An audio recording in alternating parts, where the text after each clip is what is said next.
പാഠം 490 ചില തിരിച്ചറിവുകൾ.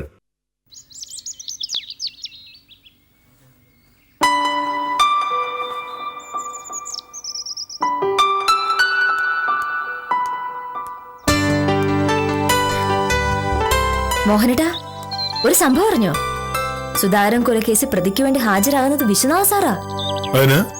അതിനെന്താന്നു? നാട് മുഴുവൻ ശ്രദ്ധിച്ച കേസല്ലേത്? പ്രതി മഹാദേവനെ പോലീസ് അറസ്റ്റ് ചെയ്തപ്പോ മുതല് പത്രക്കാര് പറയുന്നതാണ് അയാളെ തൂക്കിക്കൊണ്ടുവന്ന. പക്ഷേ മോഹനേട്ടൻ നോക്കും, വിശ്വനാഥ സാർ നിസാരമായി മഹാദേവനെ രക്ഷപ്പെടും. ഇതൊരു വലിയ മിടുക്കായിട്ടാണോ നീ കാണുന്നത്? ഭാമേ, ഒരു കൊലപാതക കേസിലെ പ്രതിയാണ് മഹാദേവൻ. അങ്ങനെയുള്ള ഒരാളെ ശിക്ഷയിൽ നിന്ന് രക്ഷിക്കുന്നത് എവിടത്തെ മര്യാദയാണ്? നിന്നെപ്പോലുള്ള വക്കീലന്മാർക്ക് എങ്ങനെയും കേസ് അയച്ചാൽ മതി. അങ്ങനെ നിങ്ങൾ കുറ്റവാളികളെ രക്ഷിക്കുമ്പോൾ എന്താ സംഭവിക്കുന്നത്? പുതിയ പുതിയ കുറ്റകൃത്യങ്ങൾ ചെയ്യാൻ അതൊരു പ്രേരണയാകും. സത്യത്തിൽ നിങ്ങളെപ്പോലുള്ള വക്കീലന്മാർ കാരണമാണ് നമ്മുടെ നാട്ടിൽ കുറ്റകൃത്യങ്ങൾ കൂടുന്നത്. എന്താ നീ ഒന്നും ഇടാത്തത്? മോഹനേട്ടൻ ഒരു കാര്യം പറയുമ്പോ പിന്നെ തർക്കിക്കാൻ നിന്നിട്ട് കാര്യമില്ലല്ലോ. ഭൂമിയിൽ ഇതുവരെ ജനിച്ചതിൽ ഏറ്റവും ബുദ്ധിയും വിവരമുള്ള മനുഷ്യനല്ലേ എന്റെ മോഹനേട്ടൻ. ആ മോഹനേട്ടൻ പറയുന്നൊക്കെ ശരിയായിരിക്കുമല്ലോ.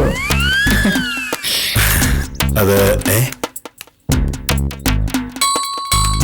ആ പറഞ്ഞതിൽ ഒരു പരിഹാസത്തിന്റെ ധ്വനി ഉണ്ടോ?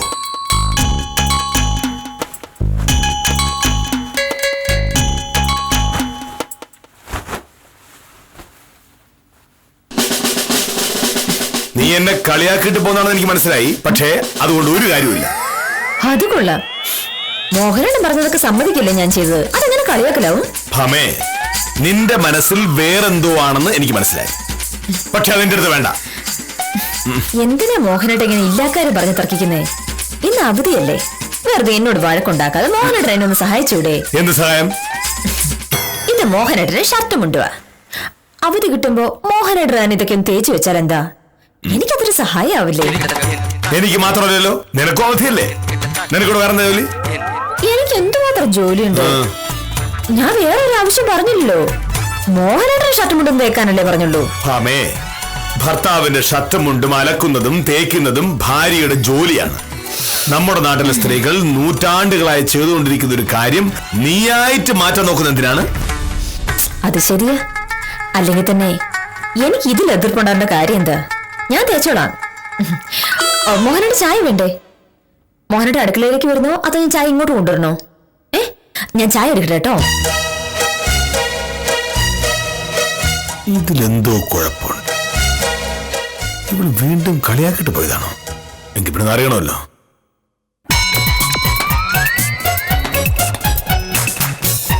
എന്തോ ഉണ്ടല്ലോ നിന്റെ മനസ്സിൽ. എന്താ സംഭവം? ഒന്നുമില്ല മോഹനേട്ടാ. ഇതാ മോഹനേട്ടന്റെ കുഴപ്പം. മോഹനേട്ടൻ ആഗ്രഹിക്കുന്ന പോലെ അച്ചടക്കവും അനുസരണയോടെ ഒരു ഭാര്യയാവാൻ ഞാൻ നോക്കുമ്പോ മോഹനേട്ടൻ അതിൽ സംശയം. അത് പോട്ടെ, ഇന്നലെ ചിക്കൻ വാങ്ങിക്കൊണ്ട് വരണമെന്ന് ഞാൻ പറഞ്ഞിട്ട് മോഹനേട്ടൻ അത് ചെയ്തോ? ചിക്കനോ? അത് വാങ്ങില്ല. വാങ്ങിയില്ലെന്ന് എനിക്ക് മനസ്സിലായല്ലോ. വാങ്ങിയിരുന്നെങ്കിൽ ഇവിടെ കാണുമായിരുന്നല്ലോ. ഇന്നലെ വന്നപ്പോഴേ എനിക്ക് മനസ്സിലായി മോഹനേട്ടൻ അത് മറന്നു കളഞ്ഞെന്ന്. പറയുമ്പോ ലോകത്തിലെ ഏറ്റവും ഓർമ്മശക്തിയുള്ള മനുഷ്യനാണ്. പക്ഷേ വീട്ടിലെ ഒരു കാര്യം പറയുമ്പോ മറന്നുപോകും. ഇങ്ങനെ വീട്ടിലുള്ളവർക്ക് പ്രയോജനമില്ലാത്തൊരു ഓർമ്മശക്തി എന്തിനാണോ എന്തോ. ഞാൻ മറന്നതാണെന്ന് ആര് പറഞ്ഞു? കോഴിയിറച്ചി വാങ്ങാൻ നീ പറഞ്ഞ കാര്യം എനിക്ക് ശരിക്കും ഓർമ്മയുണ്ടായിരുന്നു. അപ്പൊ പിന്നെ പിശു കാരണം വാങ്ങാത്തായിരിക്കും. അത് തന്നെ കാര്യം. മോഹനേട്ടന്റെ ഈ പിശു കാരണം എനിക്ക് വായിക്ക് രുചിയായിട്ടൊന്നും കഴിക്കാൻ നിവൃത്തിയില്ലാണ്ടായി. പിശു കൊണ്ടതല്ല. ഞാൻ ഇന്നലെ കോഴിയിറച്ചി വാങ്ങാൻ ബഷീറിന്റെ കടയിൽ ചെന്നപ്പോ കട അടച്ചിരിക്കുന്നു. ഭാമേ, നിനക്ക് ഈ ബഷീറിനെ അറിയില്ല. യാതൊരു കൃത്യനിഷ്ഠയില്ലാത്തവനാ. അവന് തോന്നുമ്പോ കട തുറക്കും, അടയ്ക്കും. അവനെ വിശ്വസിച്ചൊന്നും ചെയ്യാൻ പറ്റില്ല. നിനക്കൊരു കാര്യം അറിയാമോ? 2 ആഴ്ച മുമ്പ് ഒരു ദിവസം ബഷീർ കട അടച്ചിട്ട് പിന്നെ ബഷീർ 3 ദിവസം കഴിഞ്ഞിട്ടാ തുറന്നത്. വഴിയിൽ വെച്ച് കണ്ടപ്പോ ഞാൻ ചോദിച്ചു, എന്താ ബഷീറെ കട തുറക്കാത്തത്? അപ്പൊ അവൻ പറയുക, എന്റെ കട എനിക്ക് സൗകര്യമുള്ളപ്പോ തുറക്കും, സൗകര്യമുള്ളപ്പോ അടയ്ക്കും എന്ന്. ചായ.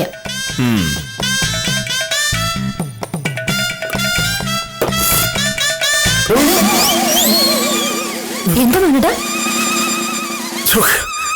നീ ഇതിൽ എന്തുമാത്രം പഞ്ചസാര കലക്കിയിരിക്കുന്നത്? ഇങ്ങനെയാണോ ചായ ഉണ്ടാക്കുന്നത്?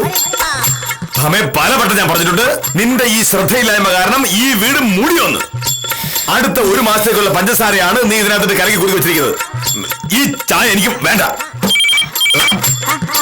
നിനക്ക് വെച്ചിട്ടുണ്ട്. അതെ, ഫോൺ എടുക്കണ്ട. ചായ ഉണ്ടാക്കിച്ചു.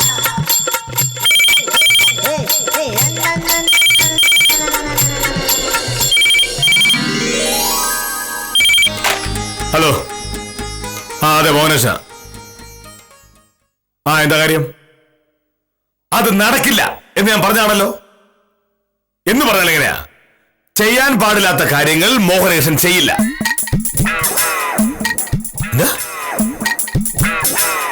കൈക്കൂലിയോ? എനിക്കോ? ഞാൻ ആരാണ് താങ്ങരുത്?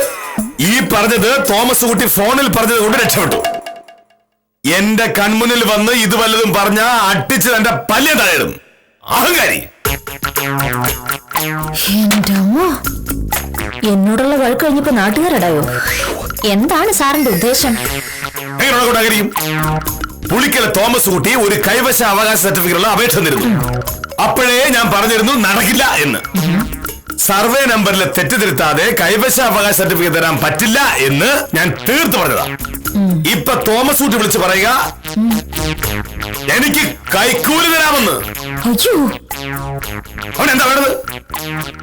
മോഹനകൃഷ്ണൻ അഴിമതിക്കാരനല്ലാത്ത സത്യസന്ധനായ വില്ലേജ് ഓഫീസറാണെന്ന് നാട്ടുകാർക്കെല്ലാം അറിയാം. അങ്ങനെയുള്ള എന്നോട് ഫോണിൽ വിളിച്ച് കൈക്കൂലി തരാമെന്ന് പറയണമെങ്കിൽ എന്തുമാത്രം ധൈര്യം വേണം? അത് വിട് മോനേട്ടാ. സർക്കാർ ഉദ്യോഗസ്ഥന്മാരുടെ ആളുകൾ അങ്ങനെയൊക്കെ ചോദിച്ചിരിക്കും. പക്ഷേ എന്നോട് ചോദിച്ചാൽ അവന് വിവരം അറിയും. അതല്ല മോനേട്ടാ, മോഹനേട്ടൻ ഇപ്പൊ പറഞ്ഞല്ലോ ഫോണിൽ പറഞ്ഞത് നന്നായി, നേരിട്ട് കൺമുന്നിൽ വന്നിരുന്നെങ്കിൽ അടിച്ചു പല്ല് താഴെട്ടെന്നു. അത് ശരിക്കും പറഞ്ഞതാ? എന്താ സംശയം? എന്റെ കൺമുന്നിൽ വന്ന് അങ്ങനെ ഒരു അഹങ്കാരം കാണിച്ചാൽ ഉറപ്പായിട്ടും അവൻ വിവരം അറിഞ്ഞിരിക്കും. ആട്ടിച്ച് പല്ല് താഴെടുന്ന് മോഹനകൃഷ്ണൻ പറഞ്ഞതാ. അത് കൊള്ളാലോ. മോഹനകൃഷ്ണനോടാ കളി? വക്കീലേ. അയ്യോ, ഉത്തമനാണല്ലോ. എന്തോ കേസുമായിട്ട് വന്നതാണെന്ന് തോന്നുന്നു. ഞാനിന്ന് പോയി നോക്കട്ടെ മോനേട്ടാ. ഇവരുടെ പെരുമാറ്റത്തിൽ മൊത്തത്തിൽ എന്തോ പ്രശ്നമുണ്ടല്ലോ. നമസ്കാരം ഡോക്കില്ലേ. എന്തൊക്കെയുണ്ട് വിശേഷങ്ങൾ? സാറില്ലേ? സാറുണ്ട് ഉത്തമ. ഇന്ന് അവധിയല്ലേ, വേറെ എവിടെ പോവാൻ? എന്തിനാ വിളിച്ചേ? അതെ, എനിക്ക് ഉത്തമനൊരു സഹായം ആവശ്യമുണ്ട്, അതിനാണ്. എന്താണ് വക്കീല് പ്രശ്നം? ഞങ്ങൾ വക്കീലന്മാരെ കോടതിയിൽ കേസ് വാദിക്കുന്ന ഉത്തമം കണ്ടിട്ടുണ്ടോ? സാക്ഷികളെ വിസ്തരിക്കുമ്പോൾ ചില തട്ടിപ്പ് ചോദ്യങ്ങൾ ചോദിക്കും. ആ ചോദ്യം എന്തിനാണെന്ന് അപ്പോൾ സാക്ഷിക്ക് മനസ്സിലാവില്ല. കുറച്ചു കഴിഞ്ഞ് വേറെ ചോദ്യങ്ങൾ ചോദിച്ച് കറങ്ങി വരുമ്പോഴായിരിക്കും സാക്ഷി അറിയുന്നത് ആദ്യത്തെ ചോദ്യം മനഃപൂർവ്വം കുടുക്കാനായി ചോദിച്ചതാണ്. ഇതിപ്പോ ഏത് കേസിന്റെ കാര്യമാണ് വക്കീൽ പറയുന്നത്? അതൊക്കെ ഞാൻ പറയാം. ഇന്നലെ വൈകിട്ട് ഉത്തമൻ പഞ്ചായത്ത് ഓഫീസിൽ പോയിരുന്നു. പോയി. പഞ്ചായത്ത് ഓഫീസിൽ എത്ര മണിക്ക് ഇറങ്ങിയത്? ഇതെന്താണ് വക്കീൽ ഒരുമാതിരി കേസ് വിസ്താരം പോലെ ചോദിക്കുന്നത്? ഒന്നുമില്ല ഉത്തമ, വെറുതെ അറിയാൻ വേണ്ടി ചോദിച്ചു. ഞാനൊരു 5:15 മണിയായപ്പോ പഞ്ചായത്ത് ഓഫീസിൽ നിന്ന് ഇറങ്ങി. സാറ് കണ്ടല്ലേ? ഞാൻ പുളിക്കല തോമസ് കുട്ടി കൂടെ പഞ്ചായത്ത് ഓഫീസിന്റെ മുമ്പിൽ നിൽക്കുമ്പോഴല്ലേ സാറ് വില്ലേജ് ഓഫീസിൽ നിന്ന് വന്നത്. അപ്പോ മോഹനേട്ടൻ ഉത്തമനെ കണ്ടിരുന്നു? അതെന്തോന്ന് ചോദ്യം വക്കീലേ? ഞാനും മോനേഴ് സാറും കൂടെ അവിടെ നിന്നോണ്ട് 1ഉം 2ഉം ഒക്കെ പറഞ്ഞോണ്ട് നിൽക്കുമ്പോഴല്ലേ മോനേഴ് സാറ് പറഞ്ഞത് നമുക്ക് ബഷീറിന്റെ കടയിൽ പോയി ഒരു കോഴി വാങ്ങിയാലോ ഉത്തമ എന്ന്. ആയിക്കോട്ടെ സാർ എന്ന് പറഞ്ഞിട്ട് ഞാൻ എന്റെ സ്കൂട്ടർ അവിടെ വച്ചിട്ട് സാറും ഞാനും കൂടെ ബഷീറിന്റെ കട വരെ പോയി. എന്നിട്ടെന്തോന്ന് അവിടെ ചെന്നിട്ട് മോനേഴ് സാറ് ഒരു കോഴി വേണമെന്ന് പറഞ്ഞു. പിന്നെ അവൻ രാത്രി 8 മണി വരെ കട തുറന്ന് വെച്ചേക്കൂലേ. എന്നിട്ടെന്തോന്ന് കോഴിയുടെ വില ചോദിച്ചത് ഉടനെ പ്രശ്നമായി. ബഷീർ പറഞ്ഞ കിലോയ്ക്ക് 120 രൂപ വേണമെന്ന്. ഉടനെ സാറ് ചോദിച്ചു അത് എവിടെ തന്നെ ആയം? കഴിഞ്ഞ മാസം 100 രൂപയല്ലേ ഉണ്ടായിരുന്നുള്ളൂ എന്ന്. പിന്നെ എന്താണ് ഉണ്ടായതെന്ന് ഞാൻ പറയേണ്ട കാര്യമില്ലല്ലോ. രണ്ടുപേരും കൂടെ മുടിഞ്ഞ തർക്കമായിരുന്നു. പക്ഷെ പറഞ്ഞു വരുമ്പോ സാറിനെ കുറ്റം പറയാൻ പറ്റൂല കേട്ടാ. ബഷീർ പറഞ്ഞതേ കുറച്ച് കൂടുതലാ. അതിനൊരു സംശയമില്ല, വില കൂടുതൽ തന്നെയാ. അപ്പൊ ഉത്തമ, ഞാൻ ഉത്തമനെ വിളിച്ച കാര്യം കഴിഞ്ഞു. കാര്യം കഴിഞ്ഞ? ഇതെന്താണ് ഒരു സസ്പെൻസ്? എന്താണ് പ്രശ്നം? പ്രശ്നം എന്താണെന്ന് മോഹനേട്ടൻ മനസ്സിലായി കാണുമല്ലോ അല്ലേ? എന്ത് പ്രശ്നം? ഉത്തമ, ഞാൻ വിശദമായിട്ട് പറയാം. ഇന്നലെ ഞാനും ഈ നിൽക്കുന്ന മോഹനേട്ടനും തമ്മിൽ ഒരു തർക്കമുണ്ടായി. ഹലോ, ആ വിദ്യ, എന്തൊക്കെയുണ്ട് വിശേഷം? ഓ, നമുക്ക് എന്ത് വിശേഷം? ഞാനും മോഹനേട്ടനും കൂടി ഒന്നും രണ്ടും പറഞ്ഞ് വഴക്കുണ്ടാക്കി അങ്ങനെ ഇരിക്കുന്നു. ഉണ്ടുണ്ട്, മോഹനേട്ടൻ ഇവിടെ ഉണ്ട്. ആഫീസ് പോകാൻ റെഡി ആവണു. ആ അയ്യോ, എന്നിട്ട്? പക്ഷേ വിദ്യ, ഞാൻ പറഞ്ഞ മോഹനേട്ടൻ കേൾക്കില്ല. നിനക്കറിയാവുന്നതല്ലേ മോഹനേട്ടന്റെ സ്വഭാവം? അതെയോ? ശരി, ഞാൻ എന്തായാലും ഒന്ന് പറഞ്ഞു നോക്കാം. ഓക്കെ. നീ ഒരു കാര്യം പറഞ്ഞാൽ ഞാൻ കേൾക്കില്ല എന്ന് നീ പറഞ്ഞത് തെറ്റ്. എന്റെ കേൾവി ശക്തിക്ക് ഒരു കുറവുമില്ല. അതെനിക്കറിയാം. പറയുന്നതെല്ലാം മോഹനേട്ടൻ കേൾക്കും, പക്ഷേ ഒന്നും വകവെച്ച് തരില്ല. വകവെച്ച് തരേണ്ട കാര്യമാണെങ്കിൽ വകവെച്ച് തരും. ഓ, വകവെച്ച് തരാൻ പറ്റാത്ത കാര്യങ്ങൾ എങ്ങനെ വകവെക്കും ഭാമേ? വിളിച്ചത് വിദ്യാലക്ഷ്മി. അവളുടെ ചെറിയച്ഛന്റെ മോൻ സുഭാഷ് ഇന്നലെ വില്ലേജ് വന്നിരുന്നു. സർക്കാർ പുറമ്പോക്ക് കയ്യേറി ഒപ്പിച്ചെടുത്ത 10 സെന്റ് ഭൂമിയുടെ ആധാരം പോക്കുവരവ് ചെയ്യാൻ അത് നടന്നു തന്നെ.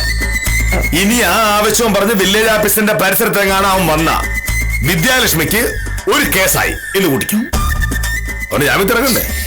അല്ല മോഹനേട്ടാ, നിസാര കാര്യങ്ങൾക്ക് ഇങ്ങനെ അങ്ങ് ദേഷ്യപ്പെട്ടാലോ? സുഭാഷ് ആളൊരു മാന്യനാ. ഇതെന്തെങ്കിലും അബദ്ധം പറ്റിയതായിരിക്കും. അയാളുടെ പ്രശ്നം ഒന്ന് പരിഹരിച്ചു കൊടുക്കൂ. എങ്ങനെ? ഭാമേ, ഞാൻ ഒരു സത്യസന്ധനായ വില്ലേജ് ഓഫീസറാണ്. സുഭാഷ് കൊണ്ടുവന്ന ആധാരം ഈ ജന്മത്ത് ഞാൻ പോക്കുവരവ് ചെയ്യും.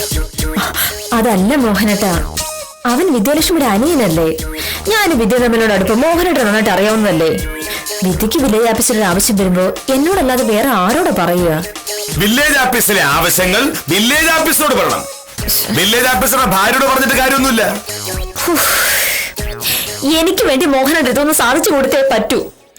അത്രയെങ്കിലും എന്നെ കൊണ്ട് പറ്റില്ല എന്ന് പറഞ്ഞ വിദ്യ എന്നെ കളിയാക്കില്ലേ? സത്യസന്ധനായ ഒരു സർക്കാർ ഉദ്യോഗസ്ഥനെ തെറ്റ് ചെയ്യാൻ പ്രേരിപ്പിക്കുന്ന ഒരു ഭാര്യ അല്ലെങ്കിൽ പെണ്ണുങ്ങൾ ഇങ്ങനെയാ. ഈ ലോകത്ത് ഏത് പുരുഷൻ ഒരു തെറ്റ് ചെയ്താലും അതിന്റെ പിന്നിൽ ഒരു സ്ത്രീയുടെ പ്രേരണ ഉണ്ടാവും. അയ്യടാ എന്ന് പറഞ്ഞ മോഹനേട്ടനെ പോലുള്ള ആണുങ്ങളെല്ലാം മാന്യമാരും ഞങ്ങൾ പെണ്ണുങ്ങളെല്ലാം മോശക്കാരും. മോഹനേട്ടന്റെ ഈ മാന്യത വെറും പുറമോടിയാണെന്ന് ആർക്കറിഞ്ഞൂടാത്തത്? എന്റെ മാന്യതയ്ക്ക് എന്താ കുഴപ്പം? ഈ നാട്ടിലെ ഏറ്റവും അറിയപ്പെടുന്ന ഒരു ഗാന്ധിയനാണ് ഞാൻ. നാട്ടുകാർക്ക് എന്നോട് ആ ബഹുമാനവും ഉണ്ട്. ഈ ഗാന്ധിയൻ എന്ന് പറഞ്ഞാ പോരാ. ഗാന്ധിജി പറഞ്ഞ ഏതെങ്കിലും കാര്യങ്ങൾ ജീവിതത്തിൽ പകർത്താൻ മോഹനേട്ടനോട് പറ്റിയിട്ടുണ്ടോ? ഒന്നും പോലും ഇല്ല. എന്താണില്ലാത്തത്? ഓ പിന്നെ, ഞാൻ ഖദർ വസ്ത്രങ്ങൾ മാത്രം ധരിക്കുന്ന ഒരാളാണ്. മദ്യപിക്കുകയോ പുകവലിക്കുകയോ ചെയ്യാറില്ല. അഹിംസയിൽ അടിയുറച്ച് വിശ്വസിക്കുകയും അതിനുവേണ്ടി പ്രവർത്തിക്കുകയും ചെയ്യും. ലളിത ജീവിതത്തിന്റെ ഭാഗമായി ഞാൻ സ്വന്തമായി ഒരു വാഹനം പോലും ഉപയോഗിക്കാറില്ല. ഗാന്ധിജിയുടെ ആത്മകഥയിൽ ഗാന്ധിജി എഴുതിയിട്ടുണ്ട്, തീരെ ചെറിയ പ്രായത്തിൽ ഒരു കളവ് പറഞ്ഞതിന്റെ കാര്യത്തെ പറ്റി. മൂത്ത സഹോദരനെ രക്ഷിക്കാനായി സ്വന്തം അച്ഛനോട് പറഞ്ഞ ആ കള്ളം ഗാന്ധിജിയിൽ വലിയ കുറ്റബോധം ഉണ്ടാക്കി. ഇനി ജീവിതത്തിൽ ഒരിക്കലും കള്ളം പറയില്ല എന്ന് ഗാന്ധിജി പ്രതിജ്ഞയെടുത്തു. പിന്നീട് മരിക്കുന്നത് വരെ ഒരിക്കൽ പോലും കള്ളം പറഞ്ഞിട്ടില്ല അദ്ദേഹം.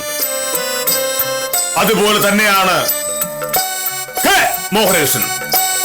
ഒരിക്കലും കള്ളം പറയില്ല. ഇതൊക്കെ ആര് വിശ്വസിക്കാനാണ്? വെറുതെ ഇങ്ങനെ പറയാൻ കൊള്ളാം. അങ്ങനെയല്ല നീ തെളിയിക്ക്. ഞാൻ ഒരു ശുദ്ധ ഗാന്ധിയനല്ല എന്ന് നീ തെളിയിച്ചാൽ നീ പറയുന്ന എന്തും ഞാൻ ചെയ്യും. ഉറപ്പാ? 100%. ശരി, നാളെ ഗാന്ധി ജയന്തി. നാളെ സൂര്യൻ അസ്തമിക്കുന്നതിന് മുന്നേ ഞാൻ തെളിയിച്ചു തരാം മോഹനേട്ടൻ ഒരു ശുദ്ധ ഗാന്ധിയനല്ല എന്ന്. എനിക്കിത് വാങ്ങിത്തരും. എന്തും. ഒരു സാരി സമ്മതിച്ചു. വാക്ക്? മോഹനേഷൻ ഒരു വാക്ക് പറഞ്ഞാൽ വാക്കാണ്.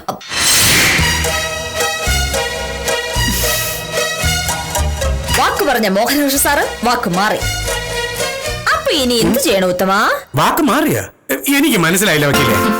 ഒന്നാമത്തെ പ്രശ്നം, ഇന്ന് രാവിലെ ഞാൻ മോഹനേട്ടനോട് ചോദിച്ചു ഇവിടുത്തെ കുറച്ച് കാര്യങ്ങൾ എന്നെ ഒന്ന് സഹായിച്ചൂടെ എന്ന്.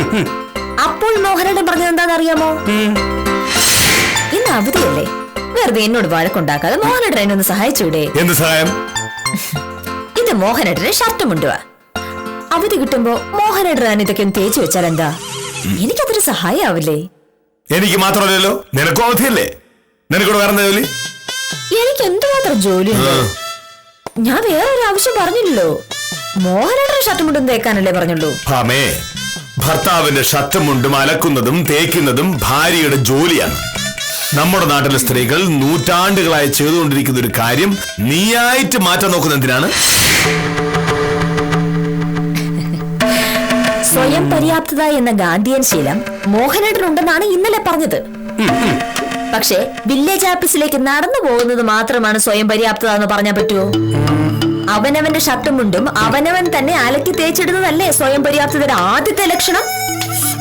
പക്ഷേ അതിന് ഭാര്യ വേണം. ഇനി 2, ക്ഷമ, സംയമനം. ഇതൊക്കെ ഗാന്ധിജി പറഞ്ഞിട്ടുള്ള വിശേഷപ്പെട്ട ഗുണങ്ങളാണ്. പക്ഷേ രാവിലെ ചായയിൽ ഒരു അല്പം മധുരം കൂടിയതിന് ഈ വില്ലേജ് ഓഫീസർ പറഞ്ഞതും ചെയ്തതും എന്താണെന്ന് അറിയാമോ?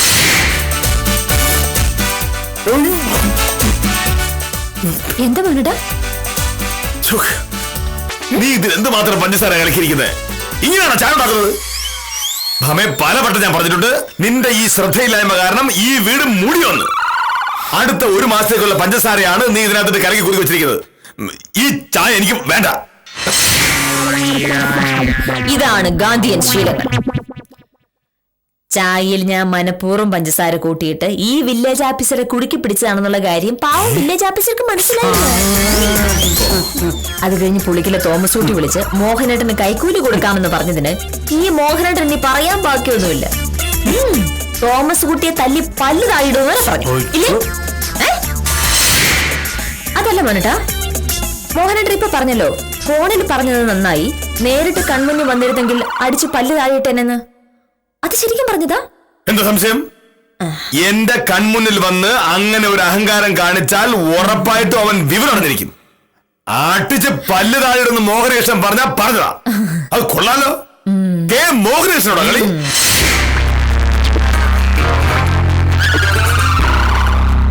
അടിയുറച്ച അഹിംസാവാദിയായിരുന്നു ഗാന്ധിജി.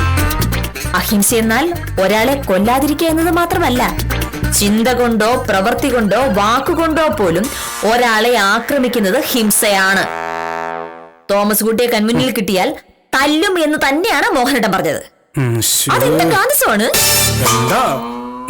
ഇനി ഏറ്റവും പ്രധാനപ്പെട്ട കാര്യം, ഗാന്ധിജി ജീവിതത്തിൽ ഒരിക്കൽ മാത്രമേ കള്ളം പറഞ്ഞിട്ടുള്ളൂ. അത് തീരെ ചെറിയ പ്രായത്തിൽ. മുതിർന്നതിന് ശേഷം അങ്ങനെ ഉണ്ടായിട്ടേ ഇല്ല. അതുപോലെയാണ് മോഹനേട്ടനും ഇന്ന് പറഞ്ഞു. ഇന്ന് രാവിലെ അടുക്കളയിൽ വെച്ച് മോഹനേട്ടൻ പറഞ്ഞതെന്താണെന്നറിയാം? ഇന്നലെ ചിക്കൻ വാങ്ങിക്കൊണ്ട് വരണമെന്ന് ഞാൻ പറഞ്ഞിട്ട് മോഹനേട്ടൻ അത് ചെയ്തോ? ചിക്കനോ? അത് വാങ്ങില്ല. വാങ്ങിയില്ലെന്ന് എനിക്ക് മനസ്സിലായല്ലോ. വാങ്ങിയിരുന്നെങ്കിൽ ഇവിടെ കാണുമായിരുന്നല്ലോ. ഇന്നലെ വന്നപ്പോഴേ എനിക്ക് മനസ്സിലായി മോഹനേട്ടൻ അത് മറന്നു കളഞ്ഞെന്ന്. പറയുമ്പോ ലോകത്തിലെ ഏറ്റവും ഓർമ്മശക്തിയുള്ള മനുഷ്യനാണ്. പക്ഷേ വീട്ടിലെ ഒരു കാര്യം പറയുമ്പോ മറന്നുപോകും. ഇങ്ങനെ വീട്ടിലുള്ളവർക്ക് പ്രയോജനമില്ലാത്തൊരു ഓർമ്മശക്തി എന്തിനാണോ എന്തോ. ഞാൻ മറന്നതാണെന്ന് ആര് പറഞ്ഞു? കോഴിയിറച്ചി വാങ്ങാൻ നീ പറഞ്ഞ കാര്യം എനിക്ക് ശരിക്കും ഓർമ്മയുണ്ടായിരുന്നു. അപ്പൊ പിന്നെ പിശു കാരണം വാങ്ങാത്തായിരിക്കും. അത് തന്നെ കാര്യം. മോഹനേട്ടൻ ഈ പിശു കാരണം എനിക്ക് വായിക്ക് രുചിയായിട്ടൊന്നും കഴിക്കാൻ നിവൃത്തിയില്ലാണ്ടായി. പിശു കൊണ്ടതല്ല, ഞാൻ ഇന്നലെ കോഴിയിറച്ചി വാങ്ങാൻ ബഷീറിന്റെ കടയിൽ ചെന്നപ്പോ കട അടച്ചിരിക്കും. ഭമേ, നിനക്ക് ഈ ബഷീറിനെ അറിയില്ല. യാതൊരു കൃത്യനിഷ്ഠയില്ലാത്തവനാ. അവന് തോന്നുമ്പോ കട തുറക്കും, അടയ്ക്കും. അവനെ വിശ്വസിച്ച് ഒന്നും ചെയ്യാൻ പറ്റില്ല. ഞാൻ പറഞ്ഞില്ലേ ഉത്തമ, ഞങ്ങള് വക്കീലന്മാർ ഇങ്ങനെയാണ്. ആളുകളെ കുടുക്കി പിടിക്കും. ഇന്നലെ ബഷീർ കട തുറന്നില്ല എന്ന് മോഹനേട്ടൻ പറഞ്ഞത് പച്ചക്കള്ളമാണെന്ന് ഉത്തമൻ തന്നെ പറഞ്ഞു കഴിഞ്ഞു. ഉത്തമനും മോഹനകൃഷ്ണൻ സാറും കൂടി കോഴി വാങ്ങാൻ പോയ കഥ തോമസ് കുട്ടിയാണ് എന്നെ വിളിച്ചു പറഞ്ഞത്. കൈക്കൂലി തരാമെന്ന് മോഹനേട്ടനോട് തോമസ് കുട്ടി പറഞ്ഞതും ഞാൻ പറഞ്ഞിട്ടാണ്. മോഹനേട്ടൻ ശുദ്ധനായ ഒരു ഗാന്ധിയനാണെന്നുള്ള വാദം പൊളിക്കാൻ ഇത്രയും തെളിവുകൾ ധാരാളമല്ലേ? That's all, Your Honor. Thank you. ഇനി ഒരു ജഡ്ജി എന്നുള്ള നിലയിൽ ഉത്തമൻ പറയൂ, പന്തയം ജയിച്ചതാരാണ്? ശരി, നിങ്ങൾ ഭാര്യയും ഭർത്താവും തമ്മിലുള്ള കേസില് ഞാൻ ആദ്യം സാക്ഷിയായി. ഇപ്പൊ ജഡ്ജി ആവണോ? ജഡ്ജി പണി എനിക്ക് വേണ്ടേ? ഇമാതിരിയുള്ള കുഴപ്പത്തിൽ ചാടിക്കുന്നതിന് വേണ്ടിയിട്ടാണ് വക്കീൽ എന്നെ ഇവിടെ വിളിച്ചു വരുത്തിയെന്ന് ഞാൻ സ്വപ്നത്തിൽ പോലും വിചാരിച്ചില്ല. വക്കീൽ പറയുന്ന ഈ വിഷയത്തിൽ ഞാൻ ഇപ്പൊ ഒരു വിധി പറഞ്ഞാൽ ഗാന്ധി ജയന്തി എന്റെ സമാധിയായിട്ട് മാറും. അടുത്ത ഒക്ടോബർ 2-ാം തീയതി ഉത്തമൻ സമാധിയായി നിങ്ങൾ അത് ആഘോഷിക്കുകയും ചെയ്യും. ഞാനില്ല എന്റെ പൊന്നമ്മോ.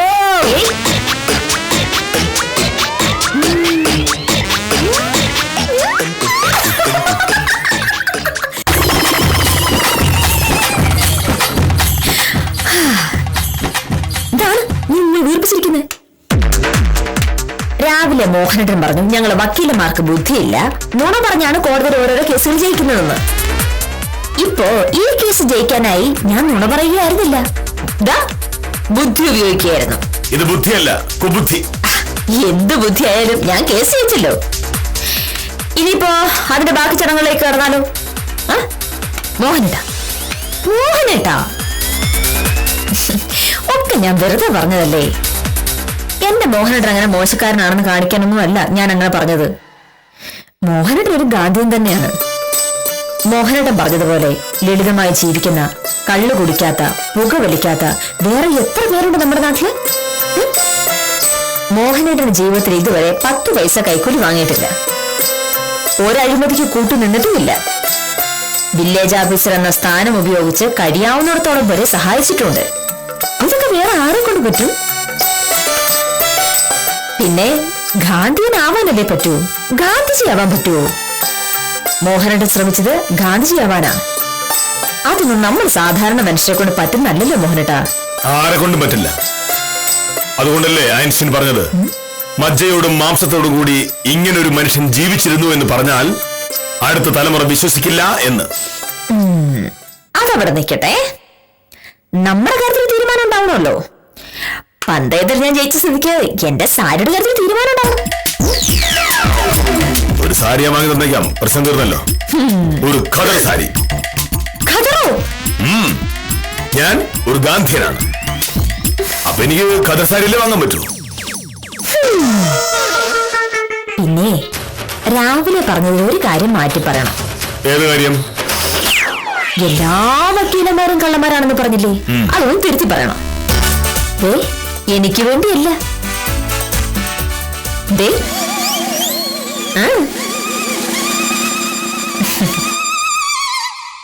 മുന്തിയ വക്കീലായിരുന്നു. എല്ലാ വക്കീലന്മാരും കള്ളന്മാരാണെന്ന് പറഞ്ഞാൽ ഗാന്ധിജി അതിൽ പെടില്ലേ? ആ വക്കീൽ ഒരിക്കലും ഒരു കള്ളനായിരുന്നില്ല. പിന്നെ ഈ വക്കീലും. എന്റെ ജീവിതമാണ് എന്റെ പറയാൻ ആർജവം കാണിച്ച ഒരു മഹാത്മാവിന്റെ 125-ാം ജന്മവാർഷികമാണിന്ന്. സമാധാനത്തിനും സത്യത്തിനും വേണ്ടി ജീവിച്ചു മരിച്ച രാഷ്ട്രപിതാവിന്റെ സ്മരണയ്ക്ക് പ്രണാമമർപ്പിച്ച് ഇന്നത്തേക്ക് വിടാം.